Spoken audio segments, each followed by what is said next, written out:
Bw'olwala Dr. Hamza yakujjanjaba oba ogenda mu ddwaliro? Ng'oggyeko buno obulwadde obutonotono tukyasasula nnyo bagiyita batya? Consultation. Aba amanyi nti this is what you need, this is what you need. N'ebino ebirala sinsize gynecologist wange. I have my own gynecologist. Omuyita Dr. Ndwala. Era tekikkirizibwa mu mateeka agafuga obusawo okubanga you handle your family nga mu mateeka matuufu tekibayo tebabakkiriza. So nina wange okuleka bino ebyamangu ebyo nga talina byeyingiramu nnyo. Tosasula consultation? Wakimala wavaawo maama. Kati ffe otuwa advice ki oba abalabe? Mufune abasawo. Buli muntu afuna omusawo. Ibraka. Oyagamba nti nfaanana ng'omusajja kati. No, kyogamba. No. Ati abantu bwe balwawo bombi. Nina ekirevu. Nedda mukwano. What are you saying? Mufaanagana mukati lavu. Mwakikwata mbabagana ne bafaanana tetufaanagana. We're all different people. Okay. Anaki. Ibura. Ninayo ekibuzo ekirala wama clearinga the year. Abantu boogera bingi musima yamwayawukana ne Eva. Temukyakwatagana, temukyalira mikwano.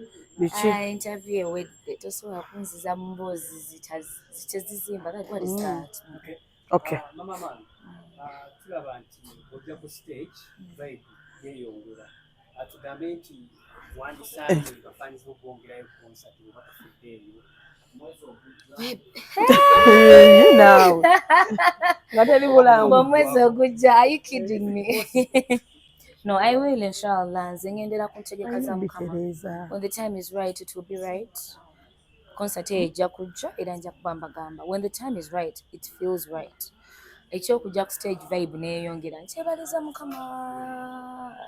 Mukama mulungi, ekitiibwa kya Mukama, alhamdulillah. Bane Mungu mugaga. Thank you so much. Ne bafaani mbeebaza. Beebale kunjagala. Mama Malo, ekisemba munze. Eva yesimbyewo obwamakinde wesi wamulabye wabitegeddeko. Eva fujjo just. Interview yagiwanze munange. Fujjo naawe. Galamulondo. Wesimbyewo makinde westi. Tasobola naawe ono. Tasobola. Yali just abakanga mukulaba mulaba temulaba. Eva fujjere naawe. Ono temusobola. Bwe tolaba olufa wonna osaana kujja abayimbi nze obufuzi nasobola bwa ssomero waliko chief judge. Okay. Nze nali nsala emisango ku ssomero. I was chief judge for about 2 years, senior 5 and senior 6.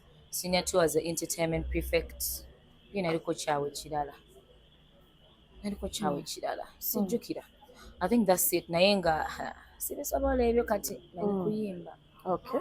Eri bafaani bo nga tumaliza. Emabega otwalako manager Kayimba Solo. Oyagala kumbuuza bya manager mbuuze kinkwatako. Anti kijja kugwe ng'atikiddwa abantu ne bagamba ne Rema yaddayo n'asoma. Baba mbuya sina maanyi gaddala mu kibiina kutuula. Saagala kulimba era manager abeera ngamba Rema tuddeyo oyo gw'olaba. Yanfunye yadde ebipapula banange sina maanyi nze kolaba. Sijja balimba. Bwe naaba nzizeeyo kale nyinza okutta. Kijja kuva wala. Mbuya sina maanyi gaddamu kutuula mu kibiina. Naye tomanya, inshallah. Amin. Mama, akasemba yewange. Twakulabako the first time wajja ku TikTok.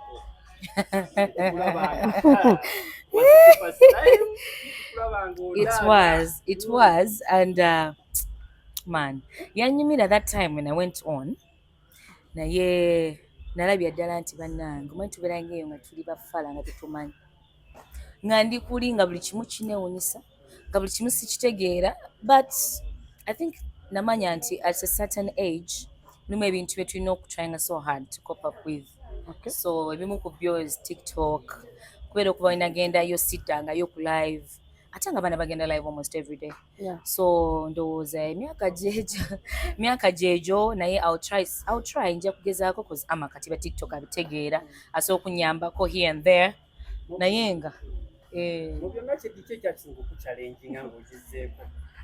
abaana abo baŋŋamba sirina kuseka nnyo ku TikTok, mbu sirina kunywerako glaasi, sirina kuliirako mmere, ne bagamba ajjako wiigi, ate lipstick musanguleko, ebyana ebyo nga binseera magezi.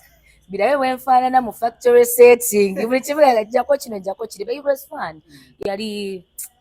Twali tunyumya. It was really fun. I had so much fun, and I think sometime one of these days I'll go live. Namulondo tazivaako lwaki takuyigiriza? Namulondo alina energy eyo nze gye siina. Okitegeera kye nkugamba? So nkugamba it goes back to nature. Okitegeera alina muntu wafujjofujjo so ebintu bimwanguyira. Bane mwebanye mwebalire ddala. Mayira. Assalamu warahmatullahi wabarakatuh. Oli otya munnange? Ndi bulungi ogamba otya? Yetuli. Tutandikire ku kyolwaleero ekivulo kya mami Alima okirabye otya? Ekivulo okusookera ddala njagala kwebaza abantu buli omu yataddemu akasente ke okujja, abaguze tables, abaguze tickets zino endala, bambi beebale nnyo, mwebale kwagala mama wange, mwebale mulaga omukwano kuba leero tubadde tumuselebratinga. Kyawukanyemuko ku bivulo ebya bulijjo. It is a celebratory function. So mwebale kujjaamu tujagulize wamu mama Halima. Myaka 5 gimanyi. Bantu celebrating 10 naye ng'owulira byoyiseemu bingi naye kati olwa 5 ng'ate yo still standing. Mukama abadde mulungi nnyo gy'ali. Mama Halima ani amukozeeko ka make-up ako n'obuvaazi obwo? Abamukozeeko bangi, it's a big team. Abamunyiza n'obbalikayo n'enkola ensobi. So what you should do, osobobuuza mami. Batugambye gw'obadde behind okumukyusa. Sagala ndeke mu muntu anyiige, but on the makeup it's Riley's touch. On the kungoye tulina, hi, how are you? Kungoye tulina Dinner Vance, tulina Kai's Devo collection. Olwo n'omukyalo omulala akoze outfit ya mami eya pink, yakoze neya orange. What's her name? Obuzibu obundeetedde. Mami ng'omuzizza buto nnyo. Mami si muzizza buto. Mami naye mwennyini muto. Si muntu gw'osobola okukkiriza nti si muto because akifeelinga from within. Akitegeera within omulaba yeesanga muto eno wajja wagamba naye muli mutya mugamba mutya. Afubye to keep herself young by surrounding herself n'abatototo, the young generation, okwekeepinga ng'oli updated n'ekigenda maaso mu nsi, the trends eziriko ekyo nakyo akikoze nnyo and sinze muzizza obuto naye okusookera ddala naye mwennyini yeefiiringa nti yes nkyalinamu amaanyi agakola namwe abato be mukola. Kyakyayinamu amaanyi. Kitandikira ku ggwe ng'omuntu. It's not about ky'oyambadde oba ky'olowooza oba ki, but how you feel inside you. Era yajjayo kiri eng'ombera egamba nti age is just a number. Batugambye nti ebintu okoze ku bingi nnyo mu sheeno.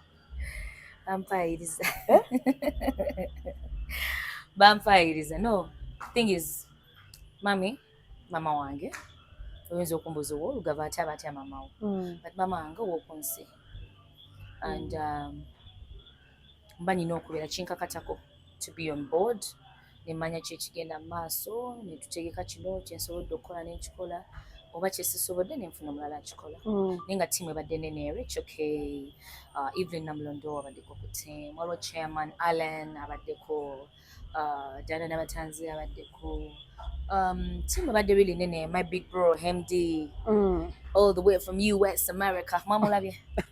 Bamuwulidde buwulizi. Oyo abaddeko nnyo, abadde nnyo ne mu production. Bangi nnyo bambi, team abadde nene, Fenon ne team yayo, Uncle Steve, Bex, bonna babaddewo, bantu bangi. Bakuyiridde omusimbi ku stage omwami. bya bulijjo ebyo naawe si bipya ebice bya bulijjo okuwa ku musembe bya bulijjo